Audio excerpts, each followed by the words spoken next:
Hello guys, welcome to my YouTube channel. কেমন আছো তোমরা? এখন আমরা কথা বলবো হচ্ছে কান্তারা চ্যাপ্টার 1-এ, যেই ফিল্মটা আজকেই থিয়েটারে রিলিজ হয়েছে এবং আমি ফার্স্ট শো দেখেছি আজকে। এই ফিল্মটা আমি দেখতে গিয়েছিলাম সকাল 9টার শোয়েতে। তো এই ফিল্মটার ডিরেক্টর হচ্ছে ঋষভ শেট্টি এবং এই ফিল্মটার অ্যাক্টারও হচ্ছে ঋষভ শেট্টি, যে এই ফিল্মের লিড হিরো।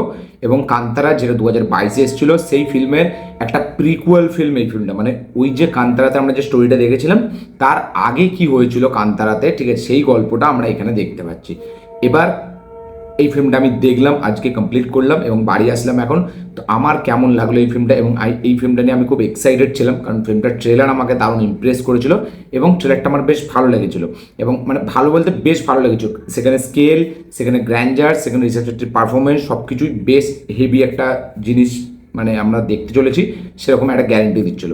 তো এই ফিল্মটাতে বিশাল এক্সাইটেড ছিলাম। সকালে শো দেখেছি অত বৃষ্টির মধ্যে, তাও গেছি। এখান থেকে 45 কিলোমিটার দূর বাড়ি থেকে থিয়েটার আমার, ঠিক আছে। তো সেইখানে গিয়েছি বন্ধুদের সাথে, 4জন গিয়েছিলাম, আমরা 4টে বন্ধু। তারপরে সেখানে যাই এবং সিনেমাটা প্রথমে যখন চালু হয় তখন মানে ডাইরেক্ট ইন্টারভেলের পর থেকে মানে সেকেন্ড হাফ থেকে চালু করেছিল, সেটা নিয়ে অনেক বাবাল হয়, ঠিক আছে। তো সেই বাবাল কাটানোর পর ফাইনালি ফিল্মটা একদম প্রথম থেকে স্টার্ট হয়। এবার স্টার্ট হওয়ার পর ফাইনালি ফিল্মটা একদম কমপ্লিট করলাম।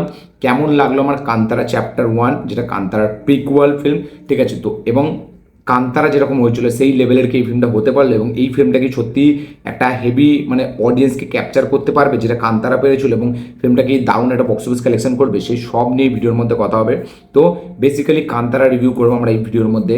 চলো ভিডিওটা শুরু করা যাক। সব থেকে ফার্স্ট এক কথায় যদি আমি ফিল্মটাকে রিভিউ করে দিই, এই ফিল্মটা আমার যে এক্সপেকটেশন ছিল, সেই এক্সপেকটেশনটা কোথাও গিয়ে খুব একটা বেশি ফুলফিল করতে পারেনি, ঠিক আছে। এবং এই ফিল্মটা একটা আমার কাছে একটা ঠিকঠাক ফিল্ম মনে হয়েছে। হ্যাঁ, ফিল্মটা ডেফিনেটলি প্রথম পার্টের থেকে স্কেল অনেক হাই, গ্র্যান্ডার অনেক হাই। ফিল্মটা প্রচুর মানে ফিল্মের যে ফ্রেমগুলো সেগুলো কিন্তু বিগ স্ক্রিন এক্সপিরিয়েন্সের জন্যই বানানো, এবং প্রচুর স্কেল আপ করেছে ফিল্মটাকে, এবং প্রত্যেকটা শট, প্রত্যেকটা ফ্রেম খুব মানে প্রিমিয়াম, ঠিক আছে। এবং খুব খরচা করে এই যে খরচাটা হয়েছে ফিল্মটা, সেটা কিন্তু প্রত্যেকটা সিন, প্রত্যেকটা সিকোয়েন্সে ভিজুয়াল, এবং খুব হেভি হাই একটা ফ্রেমের সাথে খুব হেভি একটা ভিএফএক্সের সাথে আসা একটা ফিল্ম এটা, যেটা বিগ স্ক্রিন এক্সপিরিয়েন্সের জন্যই বানানো। এবার কান্তারা, ঠিক আছে, যেই ফিল্মটা 2022-এ আসে, এবং সেই ফিল্মটার যে ওয়ার্ল্ডটা আমাদের সামনে ইন্ট্রোডিউস করানো হয়েছিল, সেই ওয়ার্ল্ডটা অডিয়েন্সকে বিশালভাবে কানেক্ট করতে পেরেছিল, এবং সেই ওয়ার্ল্ডটার একটা আলাদা ফ্যান বেস হয়ে গেছিলো। এবং সেই ফিল্মটার যে অ্যাপ্রোচটা, সেই ফিল্মটার যে স্টোরি টেলিং, সেই ফিল্মটার যে মেকিং, ঠিক আছে, সেখানে গল্প বলার যে স্টাইল, সেখানে স্ক্রিন প্লে লেভেলে সেই ফিল্মটা বেশি লোককে অডিয়েন্সকে খুব আকর্ষণ করেছিল। এবং মানে একটা 15 কোটি টাকায় তৈরি হওয়া ফিল্ম, যেই ফিল্মটা 400 কোটি প্লাস বক্স অফিস কালেকশন করে এবং হিউজ একটা ব্লকবাস্টার হয় 2022-এ। সেই ফিল্মের প্রিকুয়াল ফিল্ম এতদিন পর আসছে, যে কান্তারাতে কি হয়েছিল সেই গল্পটা আমরা এই প্রিকুয়ালে দেখতে পেতে চলেছি। এবার যেরকম বললাম যে ফিল্মটা আমার এক্সপেকটেশন কোথাও গিয়ে ফুলফিল করতে পারেনি, ঠিক আছে। এবং ফিল্মটার মানে ফার্স্ট হাফটা আমার খুবই অ্যাভারেজ মনে হয়েছে, মানে কিছু সিকোয়েন্স একটা দুটো বাদ দিয়ে বাকি ফার্স্ট হাফটা পুরো অ্যাভারেজ। সেকেন্ড হাফটাও অনেকটা অ্যাভারেজই যায়, বাট লাস্টের ক্লাইম্যাক্সে 20 থেকে 25 মিনিটের যে সিকোয়েন্সটা, মানে ক্লাইম্যাক্স শুরু হওয়ার আগে 25 মিনিট, ওই লাস্টের আধ ঘন্টা ফিল্মটা আপনাকে এতটা হুক করে রাখে, এতটা হেভি কিছু প্রোভাইড করে দেয়, যে আপনার মানে ফিল্মটা দেখার পর মানে আপনি বলবেন যে না, তবু এই লাস্টের যে 30 মিনিট আমি দেখলাম, এইটার জন্য আমার পয়সাটা উসুল হলো। এইটার জন্য আমার যে এক্সপেকটেশনটা ছিল কোথাও না কোথাও গিয়ে হালকা হলেও 40% হলেও আমার ফুলফিল করেছে, ঠিক আছে।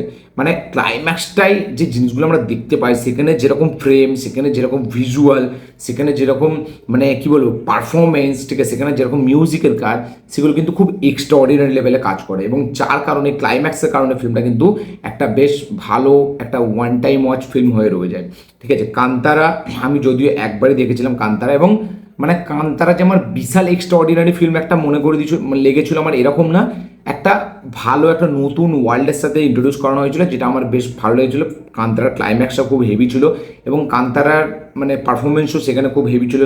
সাপোর্টিং কাস্টে যারা পারফরমেন্স দিয়েছিল তারাও বেশ ভালো ছিল। আমরা একটা নতুন জিনিস দেখতে পেয়েছিলাম, এবং কাস্ট নিয়ে এই যে দেবতা, ঠিক আছে, তাদের ওখানে কী ব্যাপার, মাইথোলজিক্যাল যে কানেকশনটা, সেটা আমাদের সামনে ইন্ট্রোডিউস করানো হয়েছিল। এবং কান্তারা আমরা ভেবেছিলাম যে প্রিকুয়ালে আমরা আরও মারাত্মক লেভেলে কিছু আমরা দেখতে পাবো। এবার এই ফিল্মটা না, যারা কানাডা অডিয়েন্স, যারা এই দেব দেবতাকে মানে, ঠিক আছে, বা যারা হিন্দু ধর্মে বিলং করে, তারা কিন্তু এই ফিল্মটার সাথে দারুণভাবে কানেক্ট হবে অ্যাজ এ মাইথোলজিক্যাল রেফারেন্স হিসাবে। এই ফিল্মটা কিন্তু ফিল্ম ওয়াইজ কোথাও গিয়ে আমার হেভি একটা ফিল্ম মনে হয়নি। মানে মাইথোলজিক্যাল কানেকশনগুলো সেগুলো কিন্তু আমার একটা রহস্যময়, একটা বেশ তাতে একটা গুজবাম্পস জেনারেট করা কিছু মুমেন্টস, সেইগুলো কিন্তু আমারও যথেষ্ট আমার জন্য ওয়ার্ক করেছে। বাট মানে যারা এই জিনিসগুলো জানে তাদের সাথে আরও বেশি কানেক্ট করবে। বাট আমি দেখতে গিয়েছিলাম ফিল্ম, আমি কোনো মানে ধর্মের ব্যাপারে কিছু দেখতে যাইনি। আমি দেখতে গিয়েছিলাম ফিল্মের স্কেল, ফিল্মের অ্যাকশন, ফিল্মের পারফরমেন্স, ফিল্মের কিছু হেভি কিছু মুভমেন্টস, কিছু সিকোয়েন্স যেগুলো আমি দেখে উড়ে যাব, বিগ স্ক্রিন এক্সপিরিয়েন্স করবো। কারণ কান্তারা আমি বিগ স্ক্রিন এক্সপিরিয়েন্স করতে পারিনি। তো এই ফিল্মটা বললাম যেরকম যে আমার এক্সপেকটেশন তো ম্যাচ করতে পারেইনি, এবং ফিল্মটা দেখার যে আমার যে জার্নি করে আমি গিয়েছি, তা সেই জার্নিটাকে যদি মাথায় রেখে আমি ফিল্মটাকে বিচার করি, বা যদি আমি এই ফিল্মটাকে একটা এমনি ফিল্ম হিসেবেও দেখতে গিয়ে বিচার করি, এই ফিল্মটা একটা খুব ঠিকঠাক ফিল্ম আমার মনে হয়েছে। মানে ফিল্মের মেকিং হেভি, ফিল্মের টেকনিক্যাল ডিপার্টমেন্ট খুব স্ট্রং, ফিল্মটা যেভাবে বানানো হয়েছে গ্র্যান্ড স্কেলে, ঠিক আছে, সেগুলো খুব সুন্দর।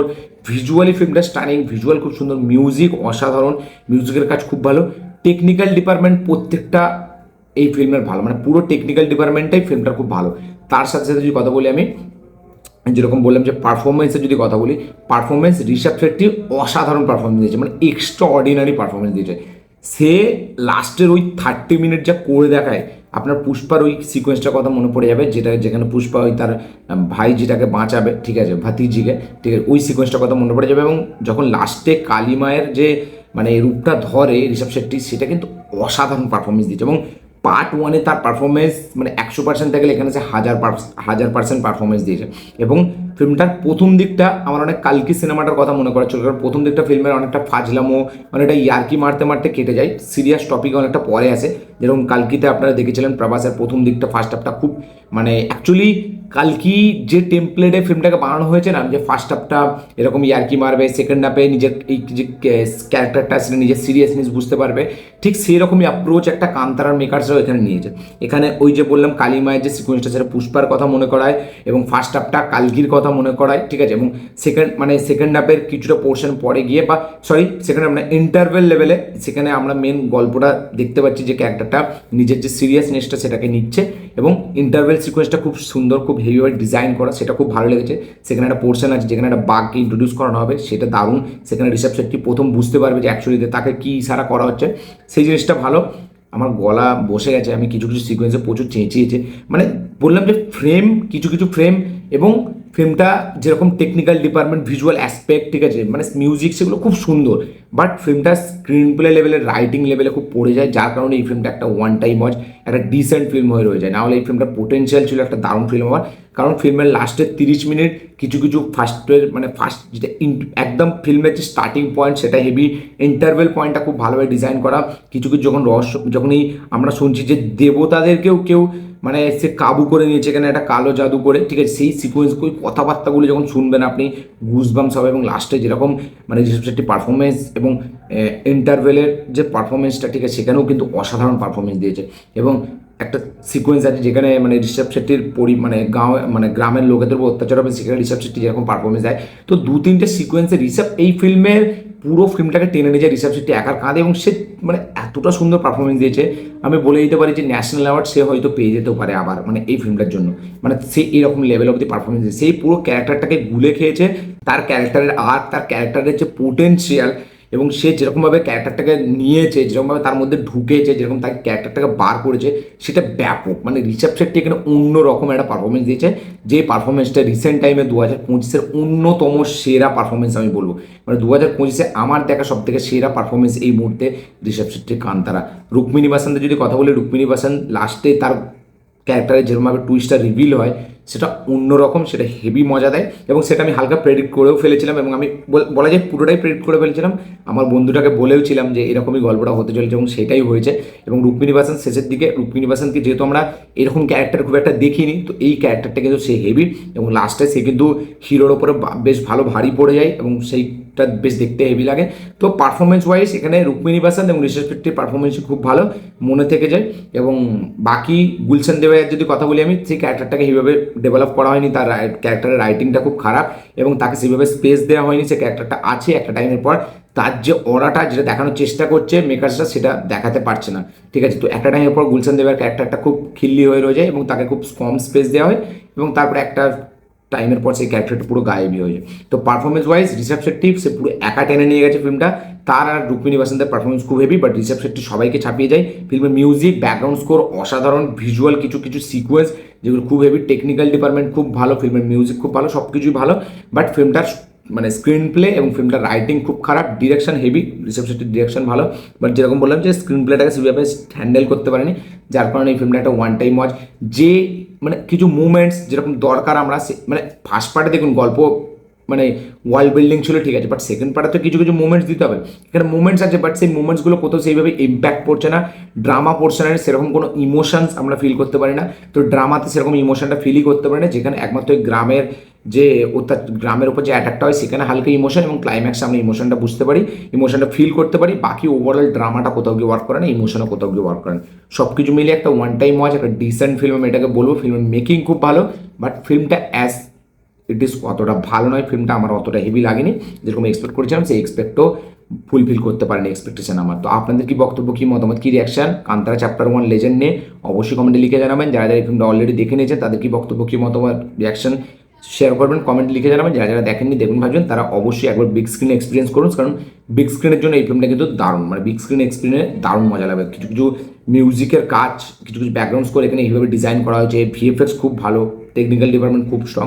তো সেই কারণে আপনারা এটা বিগ স্ক্রিন এক্সপিরিয়েন্স করতে পারেন, এবং আপনাদের কীরকম লাগবে দেখার পর অবশ্যই কমেন্টে লিখে জানাবেন। তো এই ছিল আমার রিয়াকশন, এটা পুরোপুরি ছিল আমার ওপিনিয়ন, আমার যেরকম ফিল্মটা লেগেছে, কার কীরকম লেগেছে আমি বলতে পারবো না। আমি যে এক্সপেকটেশন নিয়ে গেছিলাম সেই এক্সপেকটেশন ম্যাচ হয়নি, আমার প্রচুর লেভেল এক্সপেকটেশন ছিল।